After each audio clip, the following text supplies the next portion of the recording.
Selamat siang Bapak Ibu. Terus slide. Jadi di dalam PP 22 sekarang ini kita melihat ada limbah B3 dan limbah non B3. Ya, di mana di sini limbah non B3 itu dikiranya juga menjadi limbah yang bebas dibuang begitu saja, tidak diapa-apakan. Ada limbah non B3 itu dibagi lagi atas limbah non B3 terdaftar yang ada pada lampiran 14, ada 9 jenis, ya. Yang semula adalah limbah B3 spesifik khusus dan limbah non B3 khusus, yaitu limbah non B3 dari pengecualian limbah 3 per pelaku usaha. Jadi harus ada proses pengecualiannya. Dan pengelolaan limbah non B3 itu bukan seenaknya begitu saja, tidak dikelola, tapi harus dikelola mengikuti standar pengelolaan yang tercantum dalam dokumen persetujuan lingkungan, ya, dan juga harus mematuhi baku mutu lingkungan yang ada di dalam permen. Jadi itu satu prinsip dasar yang harus dipahami oleh semua orang, bahwa meskipun namanya limbah non B3, tapi perlu dikelola lagi. Itu yang jadi penekanan. Di samping itu ada limbah B3 yang tercantum ya dalam lampiran 9 tabel 4 yang pasti perlu dengan persetujuan teknis dan ada dalam dokumen lingkungan.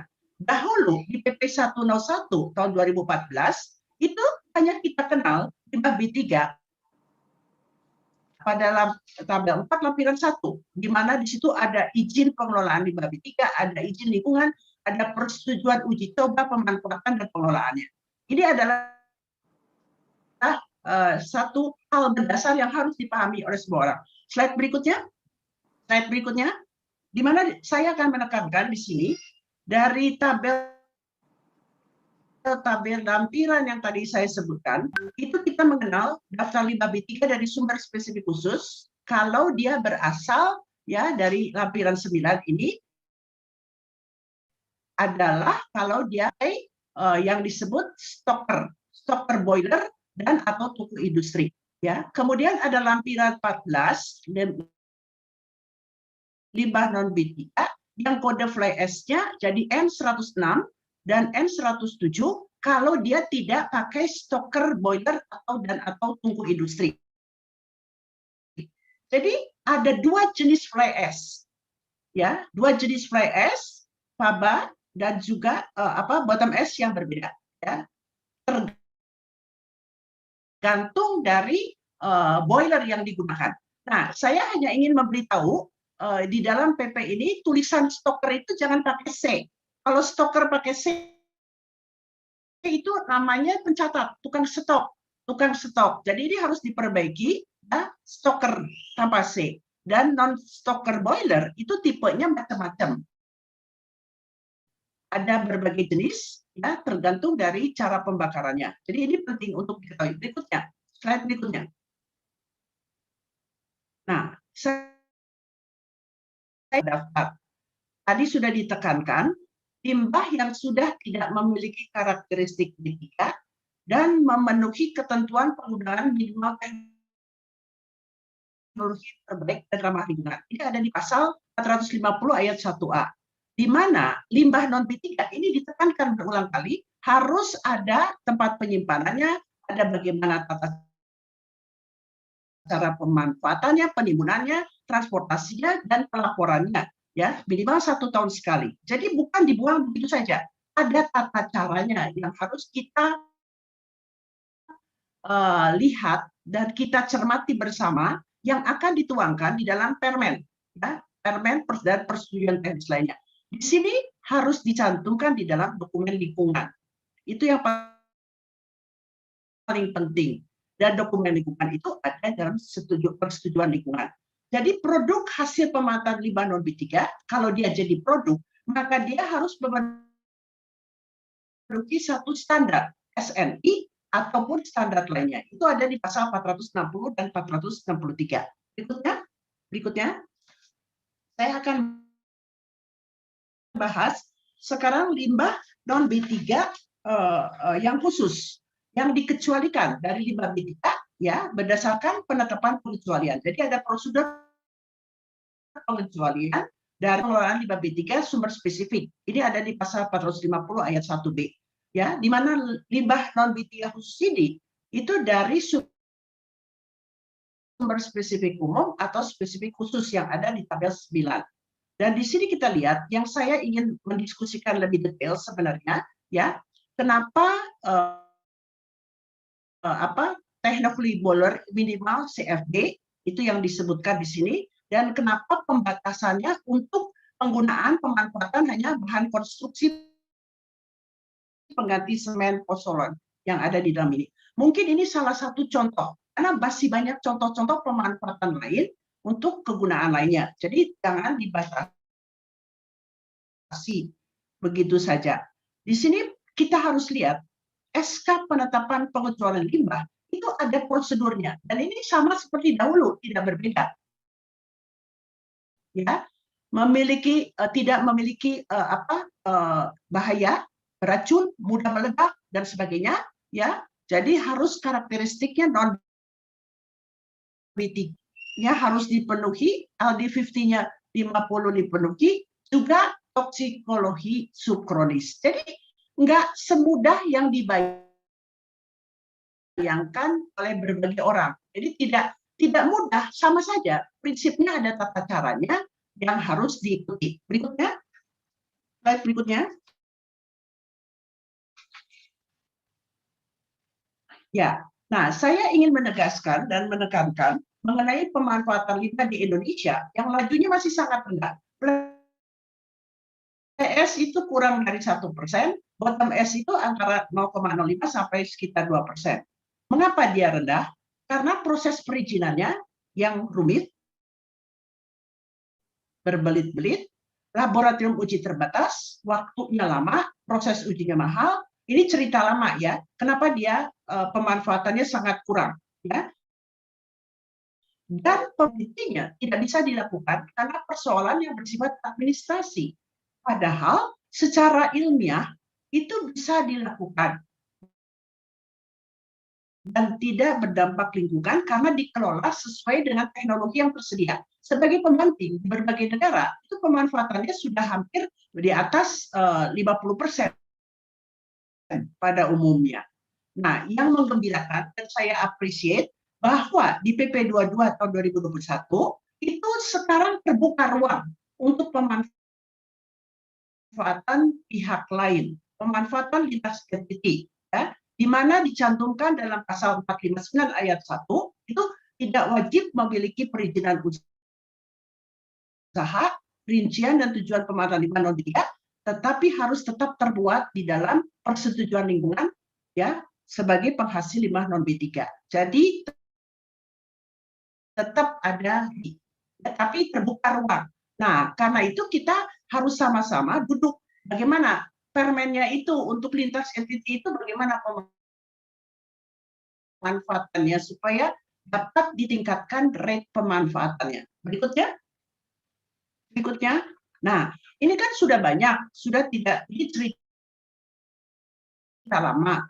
Makanya tadi kalau cuma sama semen, saya rasa kurang dibuka luas ruang pemanfaatannya. Harusnya dibuka seluas-luasnya sesuai dengan ketersediaan ilmu, pengetahuan, dan teknologi. Jadi di luar negeri sudah banyak, di dalam negeri juga sudah banyak. Dan itu bisa ditingkatkan lagi, lebih besar lagi. Berikutnya. Berikutnya, silakan. Nah, slide berikutnya.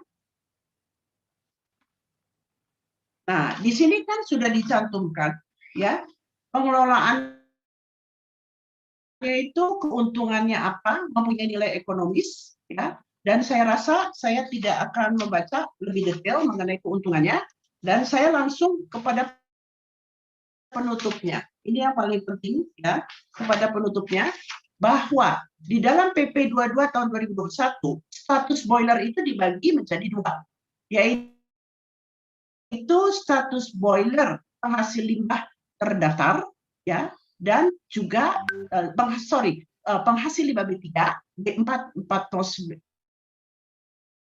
409 dan 40. Jadi dia tetap B3 karena pakai stoker boiler dan tungku industri, dan limbah non B3 terdaftar N106, 107 ya, yang disebut sebagai limbah B3 terdaftar. Itu satu ya, yang harus dikelola. Persyaratan teknisnya harus dipenuhi ya. Jadi bukan begitu saja. Selalu saya tekankan. Yang kedua, limbah non B3 terdaftar dilarang untuk dumping tanpa izin. Jadi tetap harus ada izin. Ya, tidak boleh open burning. Tidak boleh dicampur lagi dengan limbah B3 lain. Ya, tidak boleh ditimbun ya di fasilitas tempat pemrosesan akhir. Dan di sini dalam nomor 3 ini yang perlu kita amankan atau guide betul-betul. Jadi ada perubahan dokumen lingkungan ya, tapi tidak perlu menyusun dokumen lingkungan baru. Di sini ini yang peluangnya ya, melalui surat keputusan kelayakan lingkungan hidup atau perubahan persetujuan pernyataan kesanggupan pengelolaan lingkungan hidup yang disertai pengelolaan dan pemantauan lingkungan hidup ya. Dan semua itu dilakukan berdasarkan perubahan persetujuan teknis. Jadi harus ada persyaratan teknis yang dipenuhi, yang diatur di dalam permen. Yang kelima itu adalah bahwa rate pemanfaatan faba harus ditingkatkan dengan tetap berprinsip pada memperhatikan fungsi-fungsi lingkungan hidup dan juga prinsip kehati-hatian, precautionary principle. Kemudian menyusun peraturan turunan ya, dalam proses penyusunan peraturan turunan berulang kali saya tekankan bahwa hendaknya dilakukan dengan melibatkan semua pihak yang terkait ya, agar dalam pelaksanaannya itu dapat diimplementasikan dengan baik dan benar. Saya tambahkan di sini ya, dalam rekomendasi saya di sini kita perlu mengawal, melakukan pendampingan. Kita minta agar dapat dilibatkan di KLHK dan juga instansi terkait itu memberikan surat arahan atau surat edaran ya kepada dinas-dinas di daerah ya, bagaimana mengenai perubahan dokumen lingkungan supaya tidak menjadi kendala. Karena ada izin-izin yang di daerah juga yang perlu diperhatikan. Jadi ada edaran agar jangan sampai dipersulit ya dalam perubahan dokumen lingkungannya itu. Dan yang terakhir, karena di pasal 531 PP 22 tahun 2021 ini dicantumkan kewajiban memiliki tenaga kerja yang memiliki sertifikat kompetensi di bidang pengelolaan limbah B3 ya, yang harus punya 1 tahun sejak PP ini diundangkan. Pertanyaan saya, apakah sudah tersedia banyak lembaga-lembaga pelatihan kompetensi pengelolaan limbah B3 agar pihak industri yang begitu banyak jumlahnya itu menyiapkan tenaga kerjanya. Jadi kami mohon informasi berapa lembaga sertifikasi pelatihan yang sudah tersedia yang bisa terakreditasi, yang sudah terakreditasi, dan kemudian memberikan sertifikat kompetensi kepada tenaga kerja dalam proses pengelolaan lingkungan hidup di perusahaannya masing-masing. Dan kalau sudah punya sertifikat yang di kompetensi tersebut, tentunya hasilnya bisa dipercaya ya bahwa dia mengerjakan pengelolaan limbah B3 sesuai dengan kompetensinya. Harus ada trust karena sudah dilatih oleh lembaga. Jadi penutupnya, pengelolaan faba itu katanya kan tidak ada sanksi lingkungan hidup, tidak ada sanksi hukum, ya bebas. Siapa yang bilang? Karena di sini tetap kalau terjadi pencemaran lingkungan akibat pengelolaan faba yang tidak benar, ya maka ada sanksi hukum administrasi dan juga ada sanksi pidana sesuai dengan peraturan perundang-undangan yang berlaku. Jadi bukan bebas merdeka, tidak ada hukuman. Kita adalah negara hukum, ya. yang ada peraturan perundang-undangannya. Karena itu yang dikhawatirkan. Katanya ditumpuk, dibebaskan di luar, dibuang begitu saja. Ini yang sangat perlu ditegaskan dan ditekankan. Mungkin